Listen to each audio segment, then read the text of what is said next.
daw itong si Freddy ng Tigalunsong ng Parañaque, balik ng balik sa kulungan, pagbebenta raw ng iligal na droga, ayaw kasing lubayan.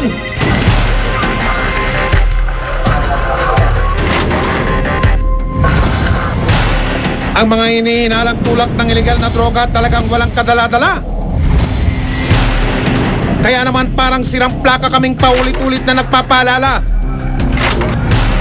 O sige, gusto nyo ng isa pang sample? Sige, isa pa!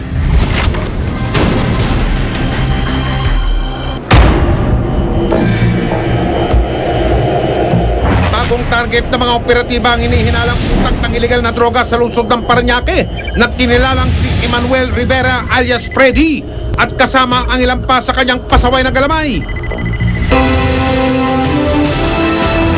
Disyembre nung nakaraang taon, una kaming nagmanman sa barangay San Dionisio, lungsod ng Parañaque. Dito raw naglulungga ang target naming si alias Freddy.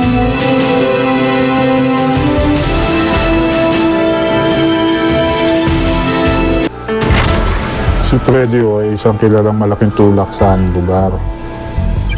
Siya po yung nagsusupply ng karamihan doon sa amin, sa mga pusher, sa mga sistemador doon sa kalye. Suki na raw ng mga operatiba ang lugar na ito dahil sa laganap na bentahan ng iligal na droga. Hindi nga raw minsan lang sinalakay ng mga alagad ng batas ang barangay San Dionisio. Pero hanggang ngayon, ayun, at namamayagpag pa rin ang malalakas ang tama. Po, ang unang kumuha sa kanya nun ay yung mga pulis. Pero mga ilang araw lang, nandyan na naman ulit. Pinasok rin ho siya nung NBI. Pero nakapag-bail po siya kasi yung ikinarga sa kanya, hindi naman ho ganong kabigatan. Tuloy-tuloy pa rin yung pagbebenta nila ng bato. Lalo yung mga galamay niya, nandiyan pa rin.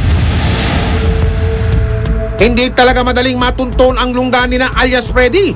Nung unang araw kasi ng pagtatangka naming magmanman sa lugar, hindi kaagad kami nakapasok dahil sa kanyang mga galamay.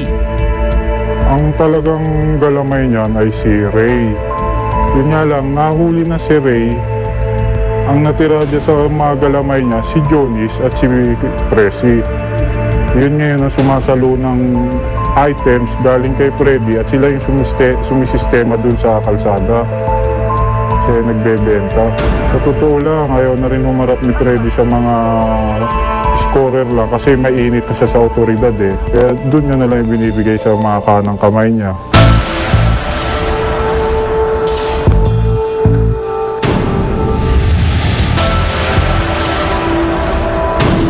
Pero kung gaano sila kahirap tiktikan, ganun din naman daw kadaling bumili ng droga sa kanila. Nung sinimulan namin yung trabaho sa tagal ng pagbubabad namin doon sa surveillance namin, napansin namin na madaling makabili.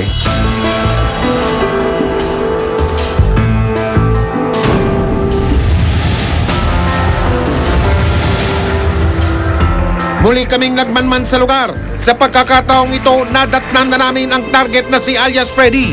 Ayon sa Philippine Drug Enforcement Agency o PDEA, ang aming pakay bigatin talaga. Si Freddy, isang malaking tulak sa San Dionisio, sa Parañaque. Naging subject siya ng pulis at ng NBI subject siya ng illegal na droga. So, nahuli siya. Nahuli siya ng pulis at NBI na ikulong subalit dahil bailable ang kaso, nakakalabas pa rin. Huli rin sa aming kamera, pati ang kanyang umanong mga galamay na sina Presi, Isanan at isa pang alias Jonis.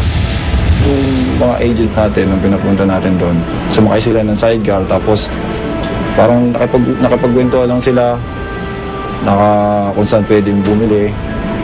Tinuro yung napakadali bilang sabi, meron akong alam. Tapos dinala na kagad sila dun sa source nila, si Freddy nga at saka yung mga galamay niya. Barangay San Dionisio, Parañaque City. These people are responsible for the wide proliferation of shabu in the area. Dahil sa nakumpirmang reklamo laban sa mga target, isang operasyon na ang ikinasa ng mga operatiba. Kanya-kanyang toka, pitpit nila ang search warrant para kina alias Freddy, alias Jonis at Presi. Kung matinig ka mga target, abay, hindi kami pahuhuli. Go, tara na! Go, sir, go. Susunod,